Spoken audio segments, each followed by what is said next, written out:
Zagros পর্বতমালার খাড়া পাহাড়ের গায়ে আটকে থাকা এক বিস্ময়কর গ্রাম, ইরাক সীমান্তের ঠিক পাশে, যেখানে টিকে থাকা মানেই প্রতিবেশীর প্রতি অটুট বিশ্বাস। দূর থেকে দেখলে এই গ্রামটিকে মনে হয় যেন খাঁজ কাটা পাথরের তৈরি এক বিশাল পিরামিড পাহাড়ের শরীরে গেঁথে রয়েছে। কিন্তু যতই কাছে আসা যায় ততই প্রকৃত চ্যালেঞ্জের ব্যাপ্তি চোখে পড়ে। এটি জাগ্রস পর্বতমালার হৃদয়, এক কঠোর পরিবর্তনশীল ভূখণ্ড, যা পশ্চিম ইরান ও ইরাকের মাঝে প্রাকৃতিক প্রাচীরের মতো দাঁড়িয়ে আছে। সমুদ্রপৃষ্ঠ থেকে প্রায় 2000 মিটার উচ্চতায় অবস্থিত এই বসতি, যেখানে বাতাস পাতলা, শ্বাস নিতে গিয়ে মনে হয় যেন পাহাড় নিজেই অক্সিজেন জমিয়ে রেখেছে। এখানে ঢাল প্রায় 60 ডিগ্রি, এমন খাড়া যে বাইরে প্রসারিত হওয়ার কোনো সুযোগ নেই।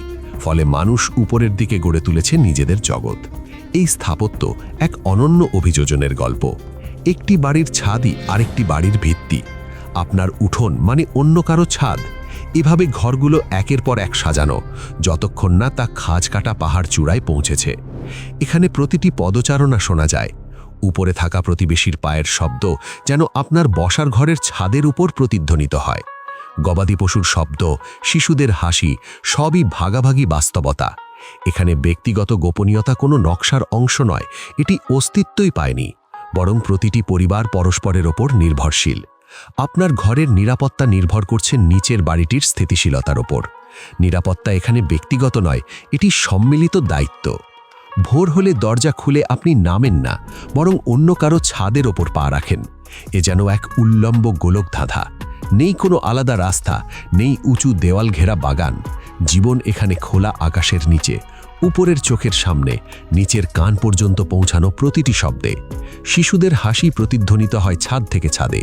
মহিলারা রোদে শুকাতে দেন ভেষজ আর ফল, আর সেই একই জায়গা হয়ে ওঠে গ্রামের প্রধান পথ। এমনকি ছাগলগুলো নিশ্চিন্তে হাঁটে, যেন তারা জানেই না যে তারা কারো ঘরের ছাদের ওপর দিয়ে চলেছে। এই ঘনিষ্ঠতা তৈরি করে এক অদ্ভুত অবিচ্ছিন্ন সংযোগ।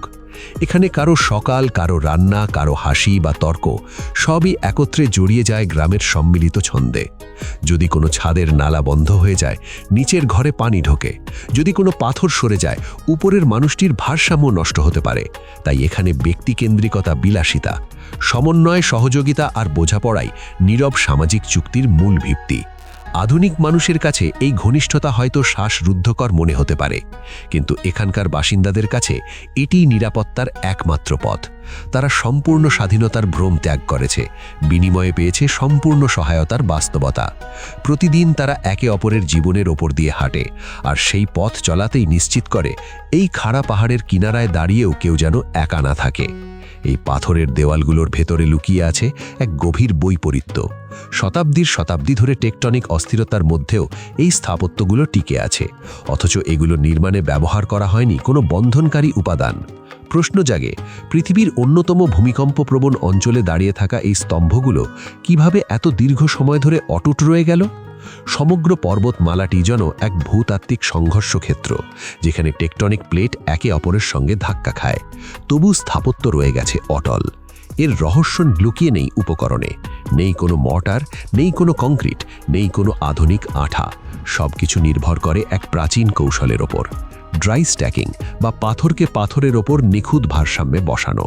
এখানে প্রতিটি পাথর আরেকটি পাথরের ওপর স্থাপন করা হয় কেবল মাধ্যাকর্ষণ আর কারিগরের নিখুঁত স্পর্শের ওপর।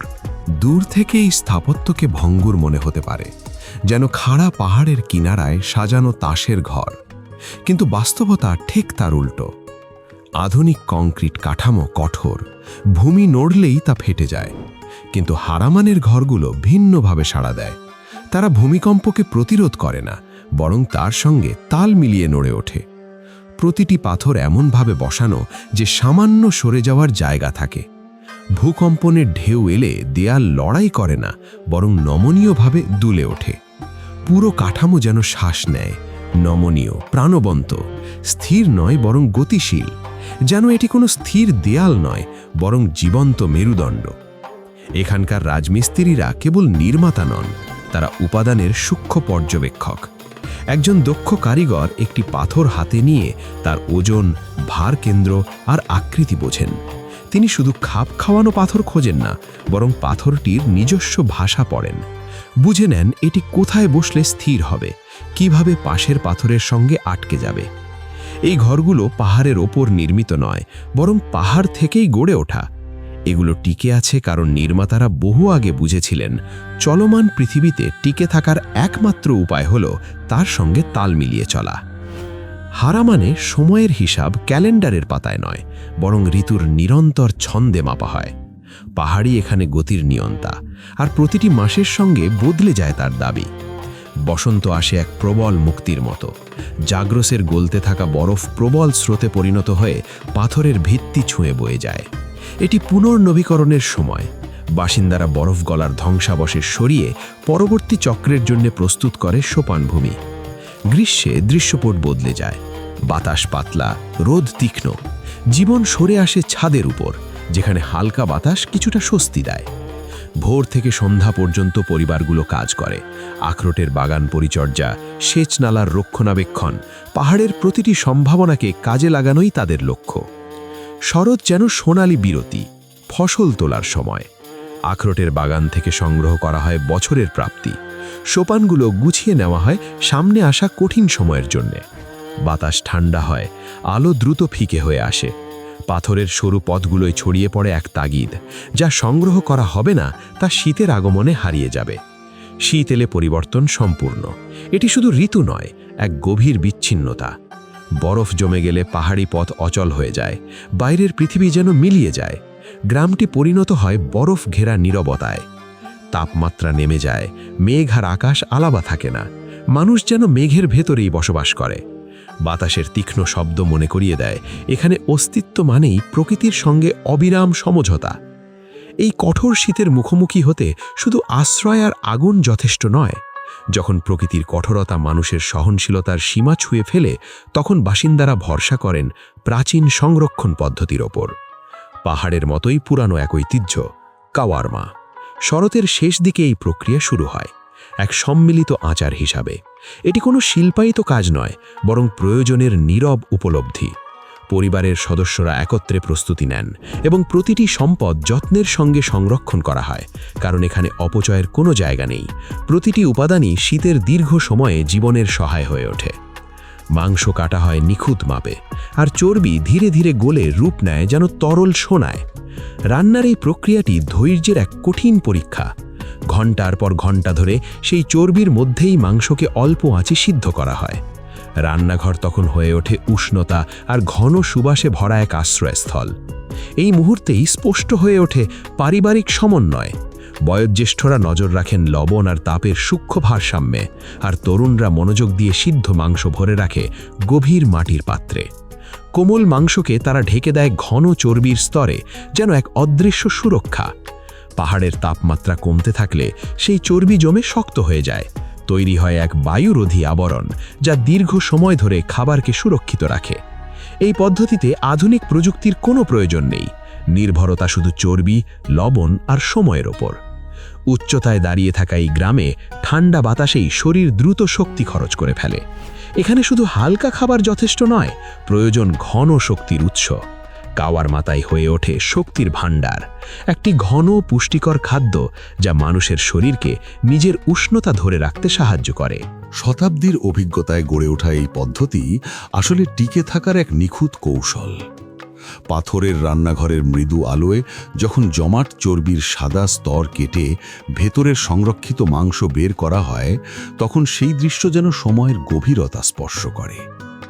ছুরির ধাতব শব্দ মাটির পাত্রে প্রতিধ্বনিত হয়, আর পাত্র থেকে নেওয়া অংশটি রাখা হয় আগুনের ওপর।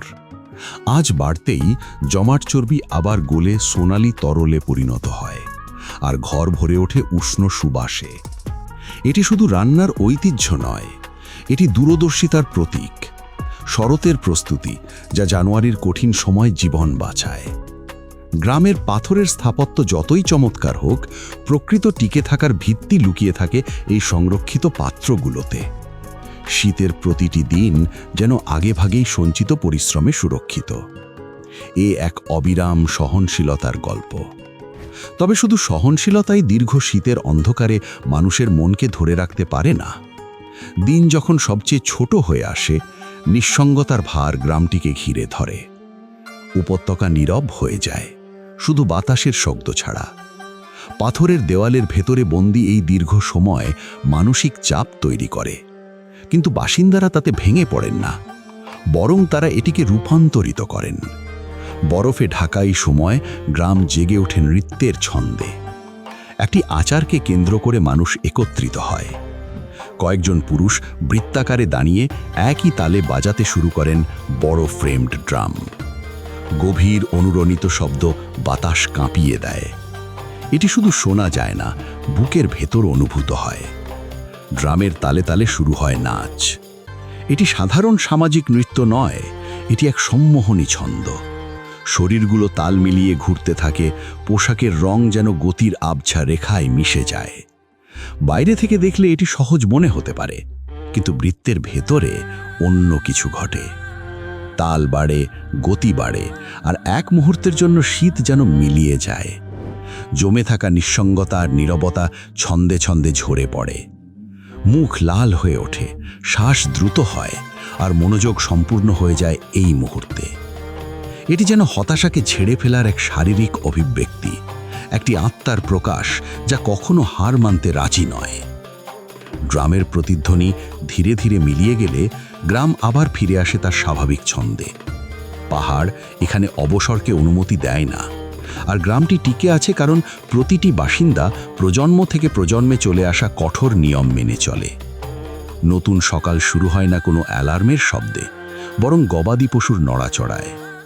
সূর্য যখনও জাগ্রসের চূড়া ছুঁয়ে ওঠেনি, তখনই শুরু হয়ে যায় দিনের তাল। পাথরের ঘেরা থেকে পালগুলোকে নিয়ে যাওয়া হয় উঁচু চারণভূমির দিকে। রাখালরা পাহাড়ের প্রতিটি খাঁজ চিনে পথ দেখান, এমন পথ যা অভিজ্ঞ ভ্রমণকারীকেও থমকে দিতে পারে। তাদের চলাফেরা সংক্ষিপ্ত, মিতব্যয়ী, দশকের অভিজ্ঞতা থেকে জন্ম নেওয়া এক স্বাভাবিক দক্ষতা। প্রতিটি সকালেই সবচেয়ে বড় চিন্তা পানি। এখানে নেই কোনো চাপযুক্ত পাইপলাইন, আর কূপগুলো থাকে গ্রামের নিচের দিকে। তাই পানি আনা এক নিরবিচ্ছিন্ন শ্রম। একজন নারী খাড়া পাহাড়ের গায়ে কাটা সিঁড়ি বেয়ে নেমে যান ভারী পাত্র নিয়ে, আবার ধীরে ধীরে উঠেও আসেন।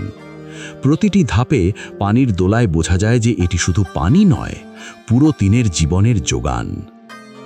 দুপুর গড়ালে মনোযোগ চলে যায় আখরোটের বাগানে। শতাব্দী আগে পাহাড় কেটে বানানো সোপানগুলো নিয়মিত যত্ন দাবি করে। মাটি পাতলা, সহজেই ক্ষয় হয়, তাই পাথরের দেওয়ালগুলো বারবার মেরামত করতে হয়।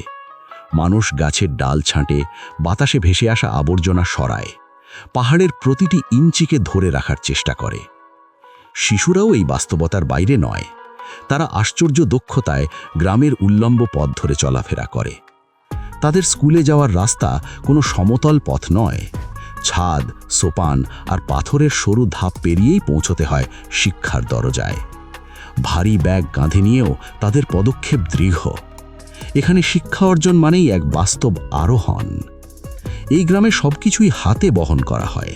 নেই কোনো যন্ত্র, নেই গাড়ি চলার মতো রাস্তা। জ্বালানির কাঠ, শস্যের বস্তা, মেরামতের পাথর সবই মানুষের কাঁধে ভর করে পৌঁছায় গন্তব্যে। এটি শারীরিক সহনশীলতার জীবন, তবু অভিযোগ নেই, আছে শুধু নীরব মনোযোগ। প্রতিটি বোঝা বহন করেই তারা গড়ে তোলে নিজেদের জীবন।